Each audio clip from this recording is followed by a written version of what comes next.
every third party is registered, search Rebel News for Canada, and you will see clear as day Ezra Levant as the owner of both of those companies. He has third-party advertising trucks driving around this venue right now. That's not a Rebel News ad on there. You're lying. It's Why are you lying? Rebel. It's owned by you. Sorry. The truck is for Canada, which is owned by you, which is separate from Rebel News, which is also owned by you. You're crazy. You got to control your emotions. One by one. Control your emotions. So, I'm just enunciating. You're out of control. The legacy media have been caught throwing stones from their glass house. Now that glass house is built precariously upon a very high horse. I'm Melanie Bennett. This is Shannon Boucher, and this is the Canadian Culture Wars Report. Shannon, I have a curious question for you. Why does this channel exist?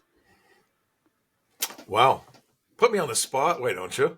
Well, we exist to talk about things that we can't normally talk about in the media. People all across the country have been trying to raise issues and get the government's attention and get the media's attention for years because of highly objectionable and questionable things going on in our society that the media just won't talk about. So that's why we created the channel.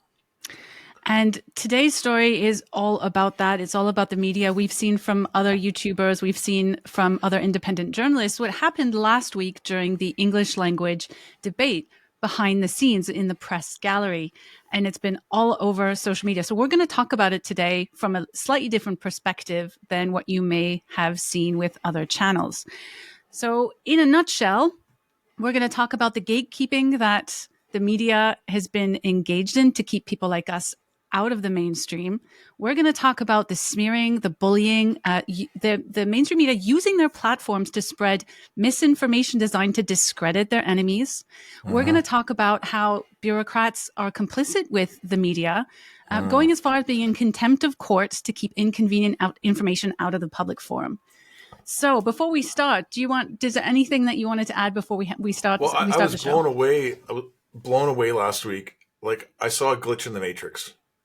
Like the whole apparatus suddenly, it was like peeking behind the curtain of finding out that the great and powerful Oz was, just a guy with on stilts. There was just this exposure of how all this machinery works, and for just a moment, and I don't know how long we can hang on to that moment, we could see just how this whole apparatus is structured and how we're being misled and propagandized in Canada. I was both excited and kind of dismayed. Lots of people don't know kind of the backstory. So there's a debates commission that's set up. It was set up by the federal government to avoid any single media organization from controlling the debates and to prevent conflict and problems, so that all journalists could participate and Canadians could get a fair representation of the elections and the debate coverage. Now, ordinarily, we're talking about alternate media here and emerging media, new media. Those people, and we're talking about publications like True North, Rebel News, Juno, Epoch Times, others, and then there's the small podcasters like Jasmine Lane and Mr. Sunshine Baby, Clyde Do Something, The Pleb, and Elevate Podcast. This burgeoning new media ecosystem is not allowed. Kareem Assad is another great example. She's terrific. Not allowed anywhere near public discourse. They just don't get to participate. So several years ago, Ezra Levant, who is owner of Rebel News, went and fought in court to get the right to be credentialed to go as a media, as a journalistic organization, to get the right to go. And he said many times over this drama that once every 4 years we get the opportunity. And what he's really saying is they're not allowed anywhere else because they're gated out. You're talking about gatekeepers. So that's kind of the background leading up to this. And it was a big victory coming up to having new media there, because what I remember from Ezra's explanation was that he pointed out that CBC as a media organization has people from all over the country there. So they've got their Ottawa bureau chief, they've got their Quebec person, they've got their Western Canada person, and all of those different representatives get an opportunity to get in line like everybody else and ask questions after the debate. And he said, we have our BC bureau, we have our Montreal bureau, we have our Toronto bureau, our Ontario team, and we want those teams there. Just, it's the same rights as everybody else. Yeah. And he won. Yeah. But nobody liked it. No, they certainly didn't like it. And they especially didn't like asking inconvenient questions. Shall I bring up the video? Please. So I'm just going to play one of the questions. This is Drea Humphries with Rebel News asking a question to Jagmeet Singh. Hello, Mr. Singh. Drea Humphries with Drea. Rebel News. Your party takes great pride in standing against hate such as white supremacy, Islamophobia, and Sorry, I online. didn't get your outlet. Drea Humphries with Rebel News. Okay. Your party. You know where I'm going to go with this, all right? Can I speak? Yeah, you can. I'm just going to say you know where I'm going to go with it, though. Wow. Your party takes pride in standing against hate such as white supremacy, Islamophobia, and online hate speech. Yet you stay silent about ongoing attacks against Christians, even after conservative MP Jamil Javani's order paper question revealed that over 200 churches have been targeted by arson and vandalism since claims of remains being discovered at former residential schools swept the nation in 2021. These claims have been disproven by bands that excavated and remain unproven by those that have not. Will you condemn the rise in acts of hate against Christians today and explain what your party will do moving forward to keep Christians safe from hate in Canada? Again, thank you, but I'm not going to respond to an organization that promotes misinformation and disinformation like Rebel News. So no, I'm not going to respond to your question. Wow. What she said had no misinformation in it. Perhaps you didn't hear me. Over 200 Christian places of worship have been attacked in Canada since 2021. Many served First Nations communities, many were historic, and they diverted police and resources and put others at risk. What do you say to Canadians who see your refusal to answer, especially from one of the few media outlets here that are not funded by the state, as proof that a vote for you is a vote for a dangerous radical party that gaslights the public into thinking it stands against hate when its silence is instead emboldening Christophobia? Your question is another example of why I don't respond to agencies like Rebel News that promote misinformation and disinformation. Whoa. I had not seen that whole clip. I saw the first part a bunch of times. That got lots of play, but I did not see that she followed up with that. She was tenacious with it. She stood her ground and she pushed at Singh. I feel like I should leave my judgment out of this, and because those two Rebel journalists, expressed my feelings there. Well, I'll say this. Quite well. There is an argument to be made that perhaps they could have asked their questions in a different way that wasn't so leading. There is a valid argument to be made there. And maybe there's some improvement for independent journalists to be maybe a little bit more professional in how they ask questions. But the question was a valid one. And a representative or a leader of a party refused to answer on the basis that Rebel News was misinformation. Now, I want to play a second clip. This is Rosemary Barton and David Cochrane and the third lady, I can't remember her name, after the questions were asked that very same evening. I think we have to sort of address the elephant in the room. How are these people chosen to answer these questions? And I don't know if either one of you have an answer for that, but I think there will be people at home saying, some of these seem like odd questions. Some of them aren't getting answered. How come we've heard so often from this one particular outlet? Any idea what's going on there? There's three right-wing, very right-wing media, we can call them media, websites that are present in there. They get in line to ask a question like anybody else. Their accreditation has been approved by the Commission of Debates, and so they get the right to stand in line and ask a question that they choose to ask. In this case, you saw Mr. Singh, and this has been his position for some time, to refuse to answer questions. Rebel News in particular traffics in misinformation, facts, lack of facts, and as you heard in that question, which was woven with some truth and some things that weren't true. Yes, there have been burnings of Christian Catholic churches. Yes, there have been remains of Indigenous children found in various places around the country, which she misrepresented. We'll see if Mr. Poilievre gets any questions from right-wing organizations. I would suspect no. Okay. All right. Let's have a listen. So the interesting thing here is she said that they were there legitimately, that they got in line like they were supposed to, but her problem seems to be that they were right-wing, very right-wing. Were they going to allow more right-wing journalists to ask questions? That seems to be what she's saying. And on top of that, spreading the idea that there have been bodies found across the country, right? That is significant because we know that no bodies have been found. And people who've been trying to point that out for truth, the truth part of truth and reconciliation, is that we cannot have reconciliation without telling the truth, that so far we haven't found any bodies. And people have been smeared, attacked, there's lost been all their jobs, dragged through court. You look at Jim McMurtry out in British Columbia. He's now going a second round because he's criticizing Soji, but they dragged him through 3 rounds of inquiries. I think it was 3 rounds. I've talked to Jim a bunch of times, and it was atrocious. He is a scholar. He's a PhD in history with a focus on Indian residential schools. He actually knew Mark Carney's dad, who was a principal of an Indian day school in the Northwest Territories. He's a very, very well-educated man, and he was frog-marched out of his classroom for saying that most of the children who died in residential schools died of diseases like tuberculosis, Spanish flu during the Spanish flu epidemic, and other childhood diseases that were common a century ago. And because this didn't fit the gated narrative that we have a mass murder and we're a genocidal oppressive country, he is being made an example of.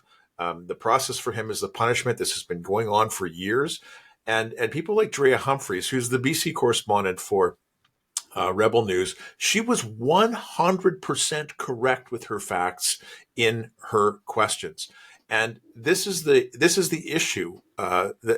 These code words, misinformation and disinformation, are words used by politicians like Jagmeet Singh and like people at the CBC to discredit their opponents. And at the same time, from what I understand, Drea actually went to the sites to inquire about the bodies. And I've been to both sites myself. I haven't put up the videos that I recorded, but I did a walkabout at near the Kamloops and around the Kamloops ground. Last summer, I was there on Canada Day. I got to the site about 6:00 in the morning on July 1st, and basically the sun was coming up.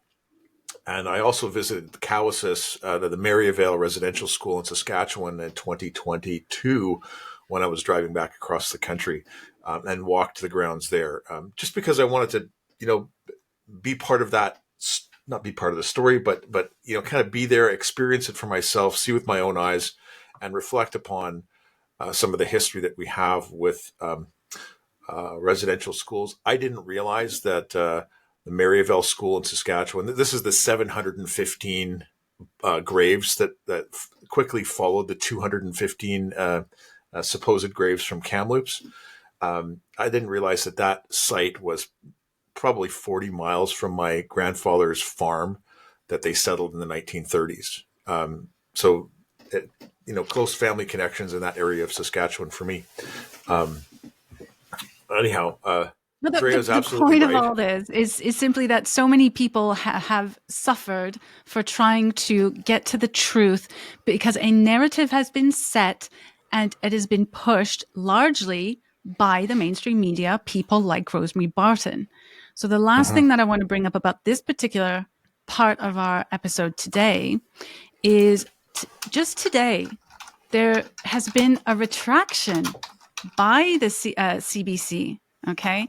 April 17th, 2025, the retraction says on April 16th, during a live broadcast following the French language federal election leaders debate on CBC Network, Chief Political Correspondent Rosemary Barton said, yes, there have been remains of Indigenous children found in various places across the country.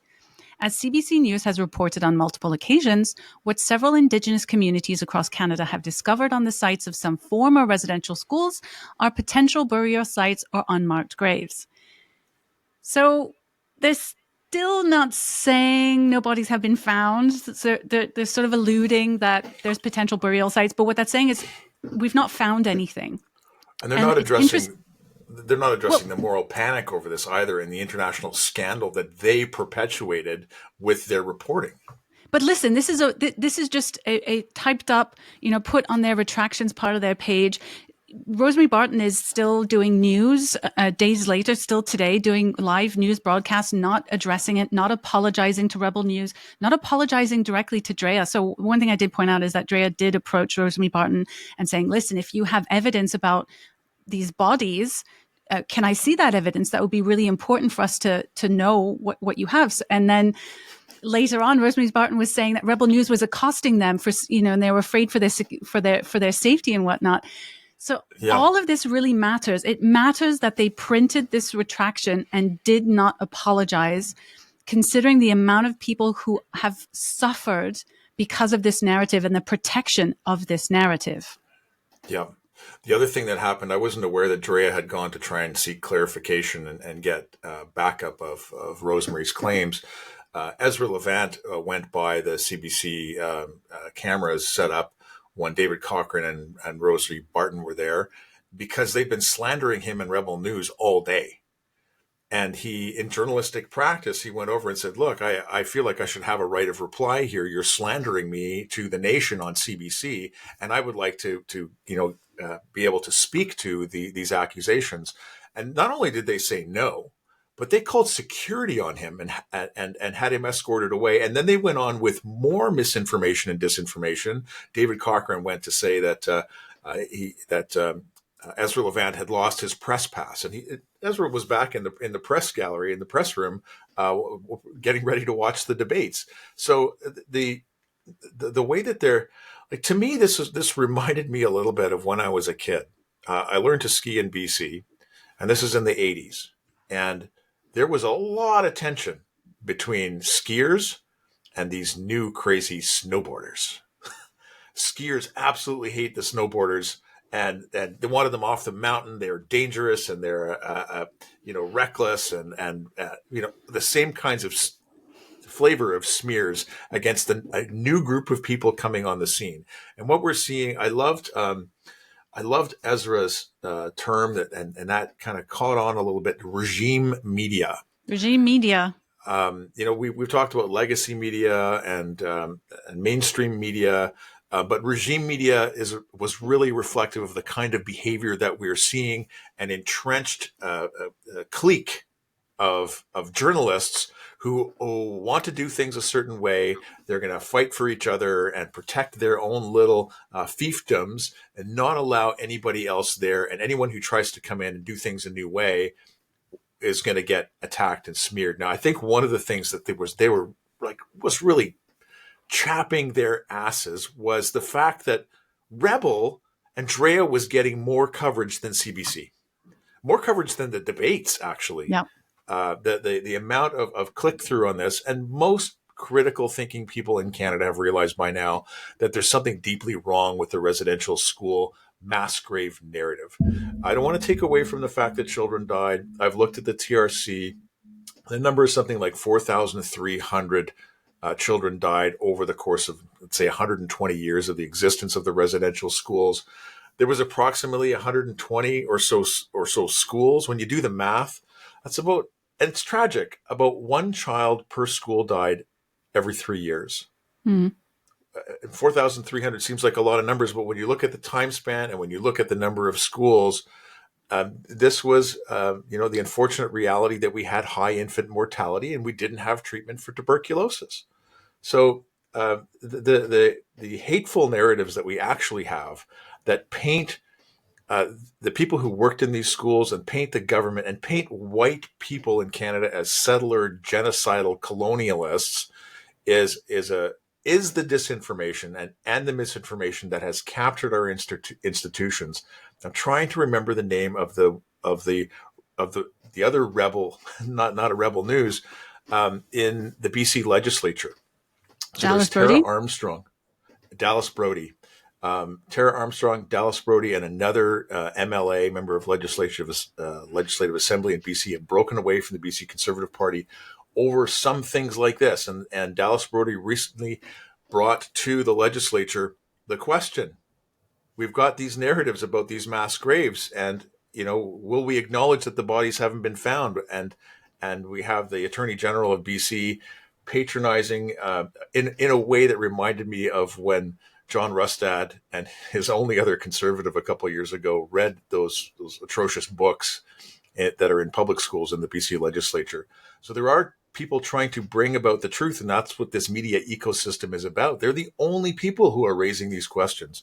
Drea Humphries did an incredible piece a couple of years ago with, oh my gosh, I should remember the lawyer's name in BC. She was one of Amy Hamm's lawyers during her litigation and her conflict with the BC Nurses and Midwives Association. This was on the books in schools, the content of the books. Does it constitute child pornography? What are the steps that parents can take? And just one of the best, most valuable pieces that I found in the Canadian media landscape about what we can and can't do about these issues. So these organizations are filling an incredibly important role. I've met Candace Malcolm several times from Juno and from True North. Our friend Elie Quentin-Natal, I don't know if you saw the video, he was sitting right next to that lunatic from the Hill Times. Smiling. And just, surprised that he was suddenly in the middle of this chaos. And he's now working for the Hub, is a terrific young guy. He's writing his exams. So I guess he's finishing up his university now. And this is all in the middle of it. Can I just take you back to a point here? Yeah. So I just want to share a few facts. So you mentioned that Rebel News was doing better in terms of views than the mainstream media, even the coverage of the election themselves. Part of the disagreement here, this argument of the regime media, is because some people might not be aware that a lot of media companies are being funded by something called the Canadian Media Fund. The CBC is getting funded by that, but also they have their own funding. So here's a few facts. So the Canada Media Fund is a public-private partnership, and that was established in 2010 by the Department for the Canadian Heritage and Canadian Cable Industry. Okay. In 2023-2024 fiscal year, the CMF invested approximately $366 million in Canadian television and interactive media projects. So many media companies, although not fully funded by this fund, do receive funding from this fund. Now, in 2024-2025 fiscal year, the CBC approximately is in receipt of $1.38 billion in public funding from the federal government on top of the Canada Media Fund. And the Liberal Party proposed an additional funding of $2.5 billion, but that wasn't enacted because of the prorogation that happened right before the election period. So the Conservative Party have promised to defund the media altogether. So no more Canadian Media Fund and no more funding for the CBC. And this is part of the contention why people who are working for the CBC, like David Cochrane and Rosemary Barton and a whole bunch of other funded media journalists who are very unhappy about the presence of independent media, may be going a little bit crazy right now. So because their jobs are on the line. Yeah, their jobs are on the line. And I think that's a really important factor to understand why they might be behaving the way that they're behaving. And it is dirty. This election campaign is so gross and dirty with the kind of mudslinging. I mean, one of the things that they're saying, these journalists, they're so pure and they're so righteous in their newsrooms. And they're saying, oh, Ezra Levant, he's just looking to raise money off of this. Well, as a private enterprise, you have to raise money. You have to raise money. You got to pay the bills. You got to sell advertising. You got to get donations. You got to do everything you can. They're not getting money. And these sanctimonious pricks. But don't forget that if you and I have to pay for the Canadian Media Fund and CBC, we don't have a choice. But you have a choice if you're going to donate to Rebel. You don't have to pay for it if you don't want it. So when they're fundraising, I've never given them money. I didn't feel like it, but a lot of other people do, and that's okay. That's called being a thriving small business, and I think that should be okay. And the media should be doing that for themselves as well, to providing actual benefit that people want to pay for. Yeah. The journalists like Rosie and David Cochrane, they're sitting in their newsroom, and who's the other one? Andrew Cohen. Is that his name? Coin. Andrew Coyne. They don't get their hands dirty with these minutia of getting out and selling advertising. But there's a whole apparatus around the papers and the TV channels that they work for that is, brokering advertising with corporations and sponsors and all of these. There's a whole apparatus, and they think that they're so pure and high and mighty that someone else fundraising is a dirty deed, and they're using that to smear those people. Don't forget it's atrocious. One of the complaints that Stuart Benson, the guy who went mental, one of the complaints that he had is that Rebel News had a third party or another company that raised money for advertising. But what he fails to mention is that so does Unifor, and that third company that advertises that's owned by Unifor, the union of these media people, has put out anti-conservative advertising. So this is a moot point. It is an irrelevant point. I think where you're going is their union dues go to Unifor, and Unifor uses the union dues to fund political advertising. Well, to do the thing that they're accusing Rebel of doing. What I'm saying is a moot point. This is irrelevant. They're all doing it. If you're going to expose one, expose them all. They're not doing that because they're trying to draw you into looking at things a particular way, because one of the ways that media lies is by not telling you the whole truth. So it's true that Rebel does have that other company, For Canada, I believe it's called. But what they're not telling you is all the third party companies that Unifor has, but I think also I think the CBC might have as well. Anyway, so we're going off on a bit of a tangent. Let's get back on track. I want to play some other clips to show you the contempt that they have for Rebel News. So here we have, let's bring it up. Here we have David Cochrane. So this is me capturing this. I was watching the live stream, the CBC live stream before the English language debate, and this is what I captured. Bob, I'm going to come to you on this. Here's what's going on here. To my left, there's the room there where the media is gathered. It's where they can watch the debates. This is where the scrums are happening with the leaders. There was some sort of an altercation inside there in the last little while involved. I just want to point out that altercation is Stu Benson going mental. That's what he's referring to. Ezra Levant, who is the head of Rebel News, and other journalists. Michel Cormier has escorted Ezra Levant out. His credentials, we believe, has been revoked. Earlier in this program, you might have seen sort of some glitchy video playing because we had to go to tape because Mr. Levant and his people came over with cameras rolling and tried to interrupt this broadcast. Which is something journalists do to other journalists, I guess. But we have not seen any evidence of Ezra Levant trying to interrupt the broadcast, and he lied. Ezra Levant's credentials were not removed. All of what he's saying right now is a lie, but let's carry on. Bob, this is where Ezra... just your thoughts. Well, first of all, look, these are not journalists. These are right-wing agitators. And what they do is they use these kind of activity, stunts and antics to raise money. We've seen these people chase down liberal politicians or NDP politicians, screaming in their faces, and then they try to raise money off of it. But when they go to deal with Mr. Poilievre, they're like little puppy dogs. Hello, Mr. Poilievre, very nicely. And it's it is a disgrace to have these people pretend that they're journalists.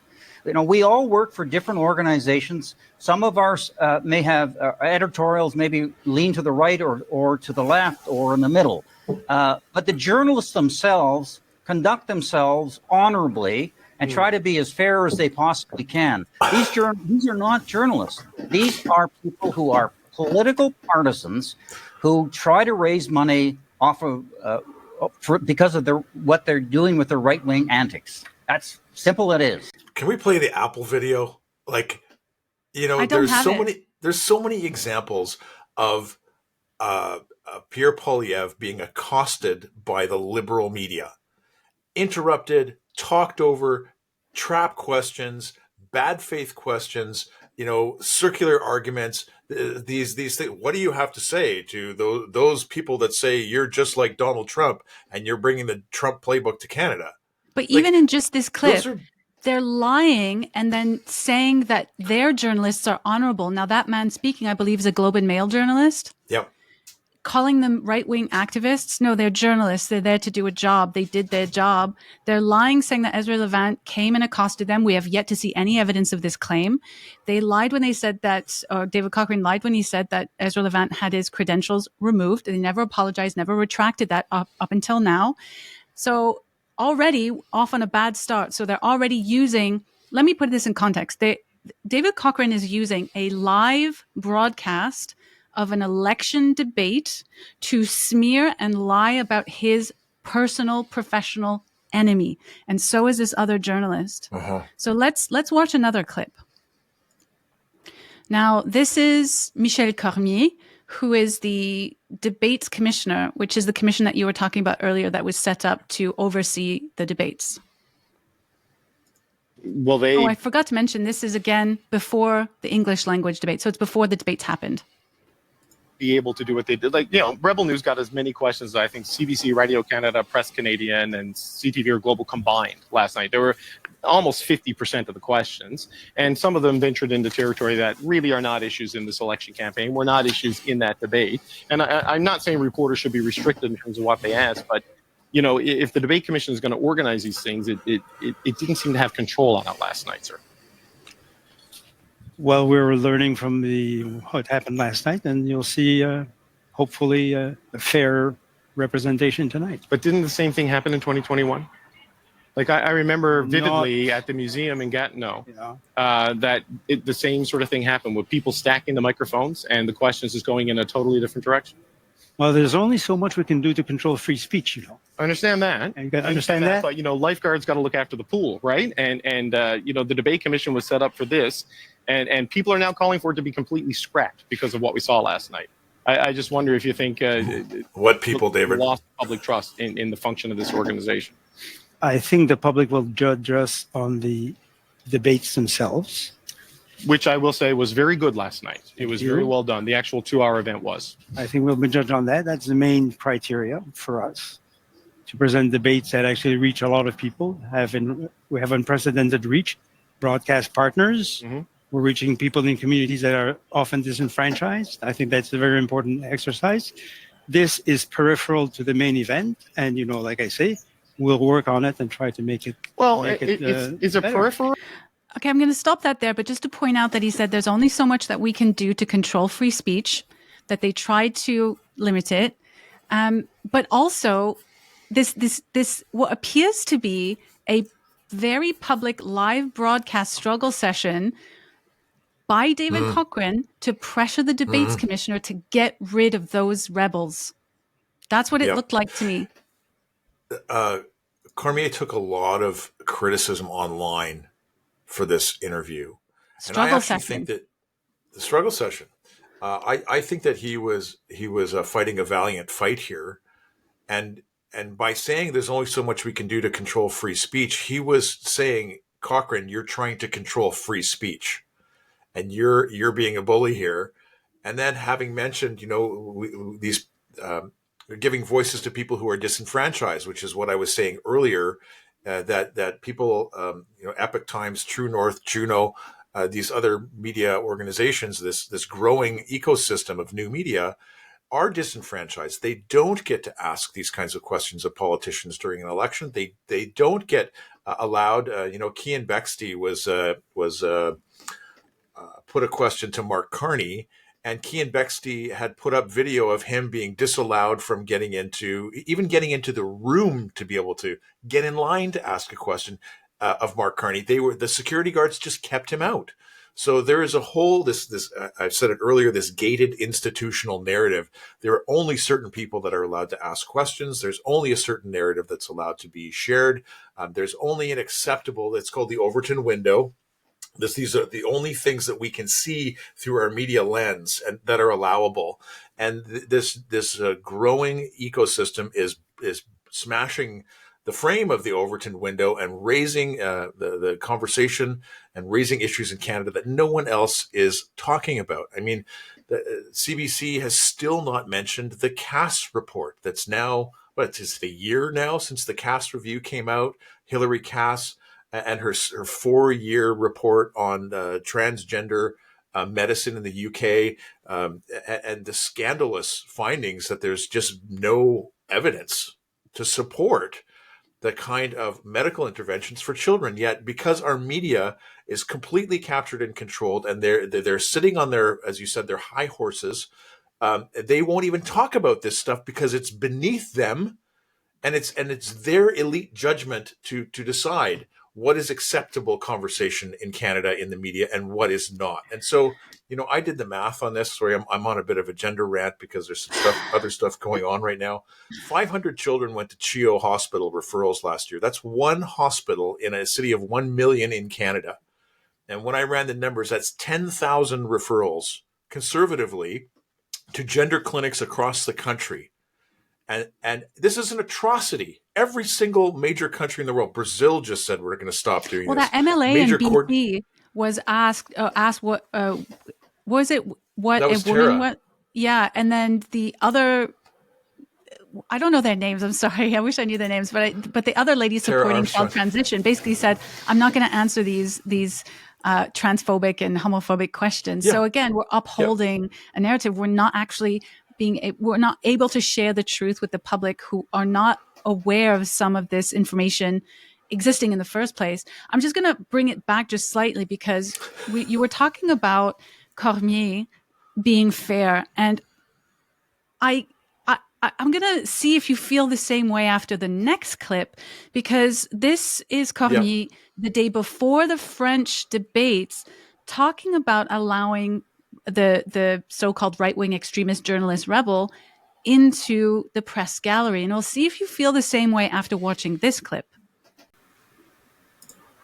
With us to explain and also to defend himself, Michel Cormier, the General Director of the Leaders Debates Commission. Mr. Cormier, hello. So how come there were 5 journalists there? I'm using quotation marks, who represented this media last night. But because we lost 2 cases in court in 2019 and 2021. Because it's important to know that we had tried to prevent Rebel News from participating in these press conferences. Because I agree with Chantal that they are not journalists, as we understand it.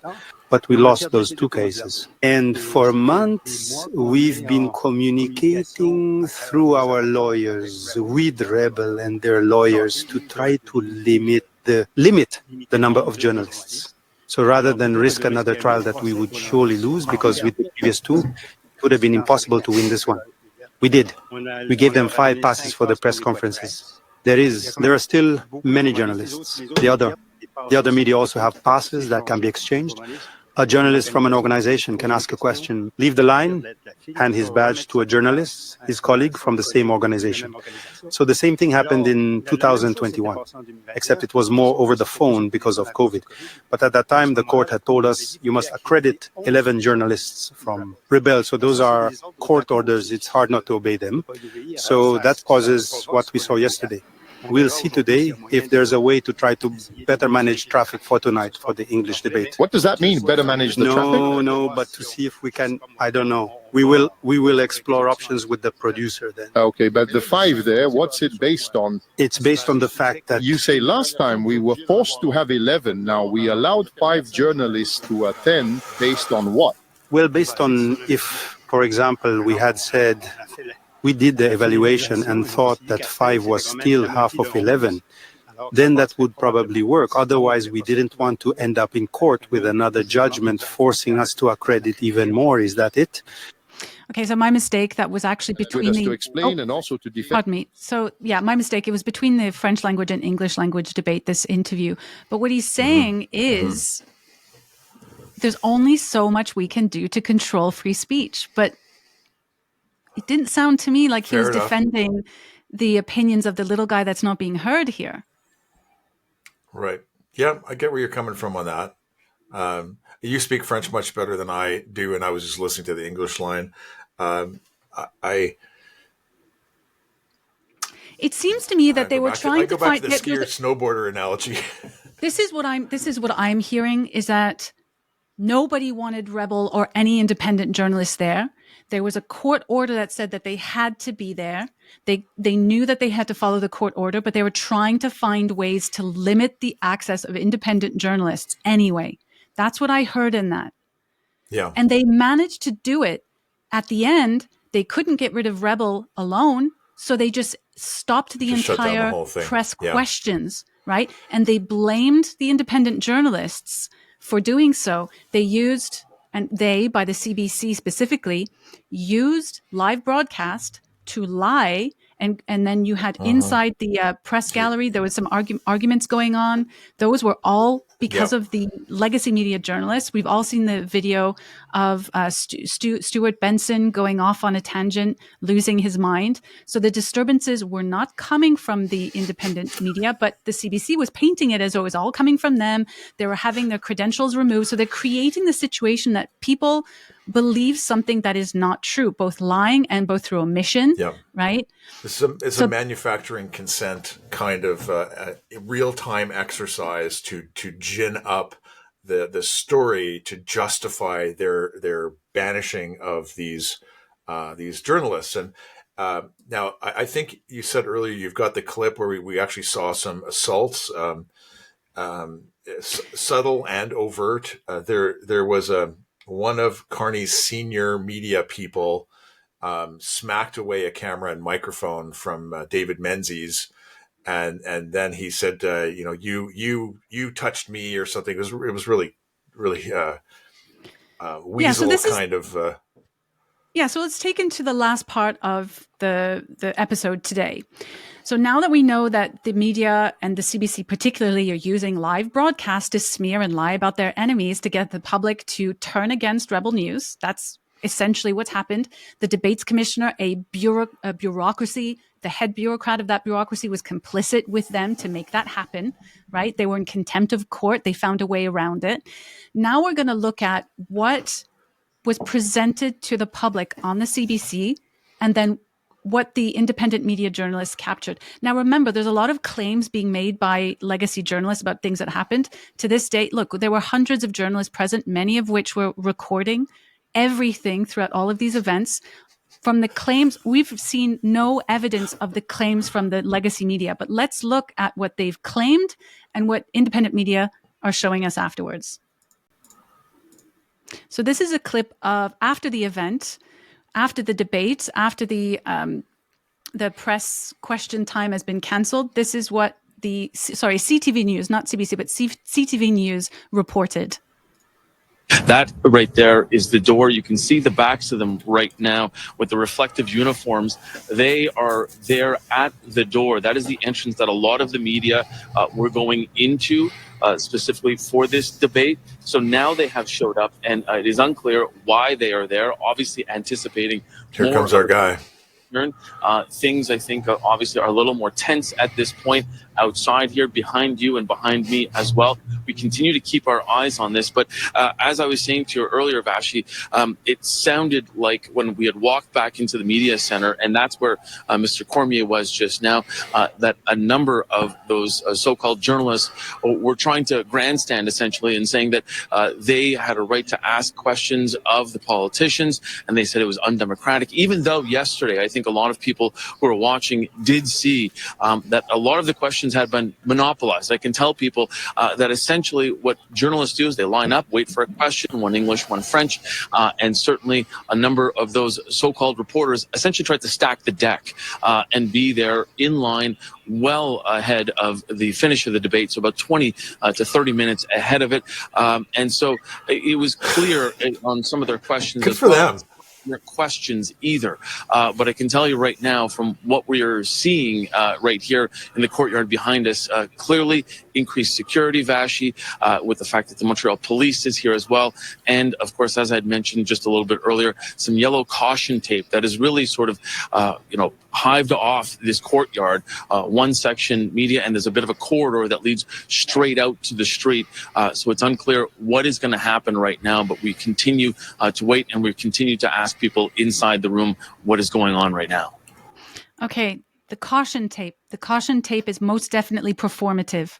He talks about how these non-journalists they just got in line earlier than everyone else, therefore stole our questions. They just arrived earlier, okay? And then they're sort of alluding about these security concerns and sort of, again, lying by omission. Yeah. they're talking about these crazy non-journalists who weren't allowed, who shouldn't have been there, monopolizing the security concerns. So it's sort of saying that the person that was unhinged was Stuart Benson.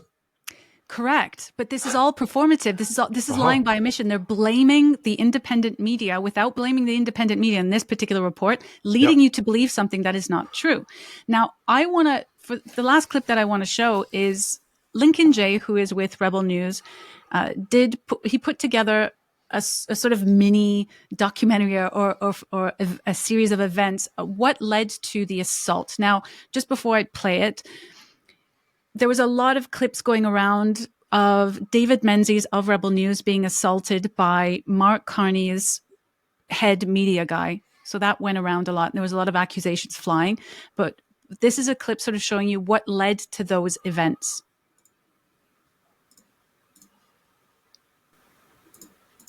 All right, let's break down what exactly led up to this moment of Terry Gillen, lead media advance for Prime Minister Mark Carney, smacking David Menzies twice outside of the leaders' debate last night.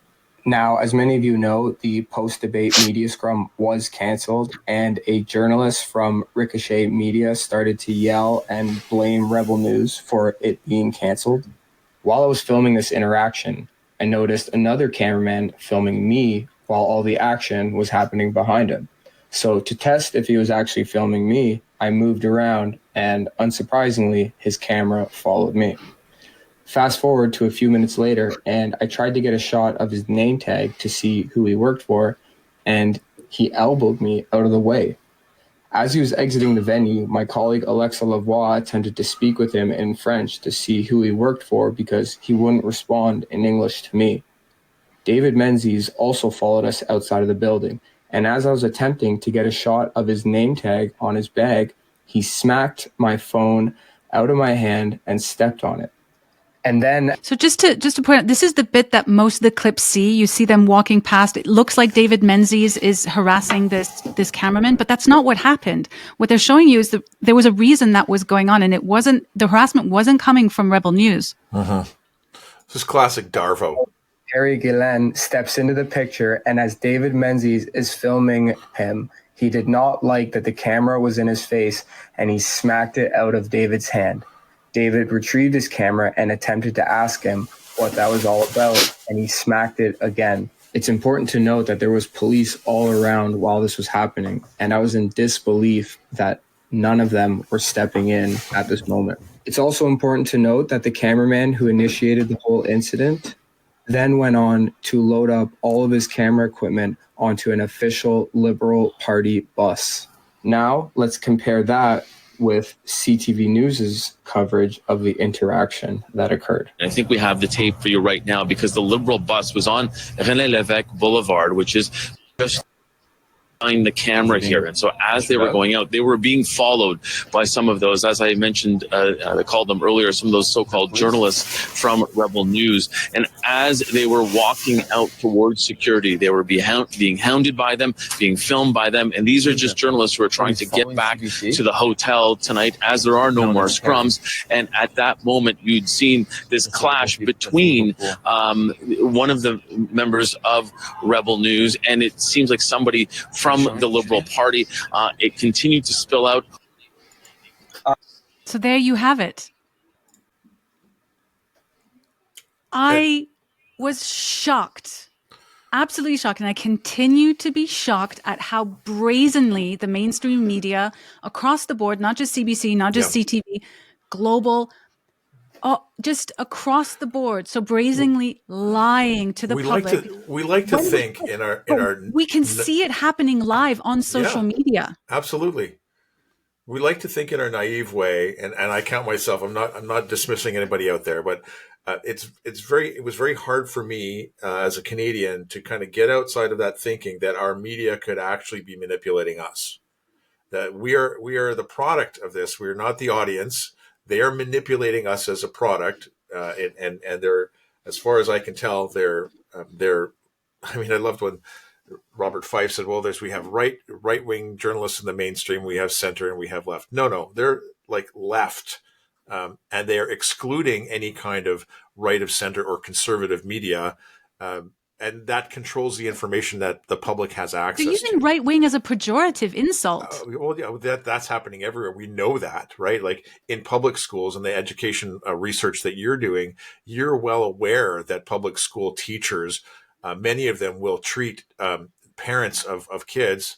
They figure this out through questionnaires: who's religious, who's Catholic, and they will and who's conservative, and they disparage conservative, traditional religious families in the classrooms and poison the minds of young kids by using those pejoratives against conservatives. It's the same thing. You know, we have this. I mean, it's really from an accomplishment point of view, it's stunning in how well it's happened. The association of Pierre Poilievre with Donald Trump and with Nazis and Hitler, basically. So it's this emotional thing tying together. Now, if you want to, they're making it right wing means Hitler. That's what they're trying to do. Frankly, conservative means Hitler. Pierre Poilievre means Hitler, and that's the emotional connection that they're weaving in our minds. And it's a manipulation. This is a type of election interference and public information manipulation that's designed to reelect a liberal government. That's so that they can keep their jobs and their billions. Exactly. So it's very disturbing. We live now. I did a video. I just want to say though, just the most important thing here is it's not about Rebel News. This is about information that Canadians deserve to know, and they are targeting specifically Rebel News and Ezra Levant for their own personal reasons. Maybe it's an easy target, but that happens in other industries as well. We've seen all kinds of people get targeted. You mentioned Jim McMurtry got targeted, and that sends a message to other people. So when I watched this happen, I was like, they're targeting Rebel News, but it's to send people like you and me, Shannon, who are talking about the truth that we are discovering. It's to send us a message to say, if you don't keep quiet and do as you're told, we're going to go after you too. Exactly. A lot of the reason why, people like Ezra Levant and the team from Rebel, I love how he calls them the Rebels. People like Eddie Content, he's a great young man of character. Cian Bexty, there's a reason why they're taking tactics to, like last summer, Cian intercepted Justin Trudeau on the beach in Tofino. The reason is they get shut out everywhere they go. Yeah. They're not allowed to ask questions. There's an apparatus around the public narrative that just will not allow engagement with us. And with journalists. No, they don't want to engage on the facts. What they want to do is hurl insults. Now, I'll bring it back to the point I was making about mainstream media have made all kinds of claims. And despite the fact that there were many, many people filming, there were camera crews, everything got caught that evening, right? Any of those claims could be brought to the public by publishing videos and clips to prove those claims. We've seen nothing of that. And we've seen plenty of evidence showing that Rebel and independent media are completely innocent. They have been the target of a smear campaign. And yet it continues. Now, we have had a retraction by the CBC, although that is a half-assed attempt. If I've ever seen one, at least it happened. But we're not seeing these so-called journalists who claim to be, so moral, so virtuous, so good, and those fake journalists aren't. These are the people who are putting out claims without any evidence. And almost no accountability. None. No. Yeah. And so that's why this is important. That's why I thought we should make a video about it and talk about it, because it's not just about Rebel News. Regardless of what you feel personally about Rebel News, you're entitled to those feelings. You don't have to give them money. You don't have to like their structure. You don't have to like their reporting. But they are independent. They are doing it.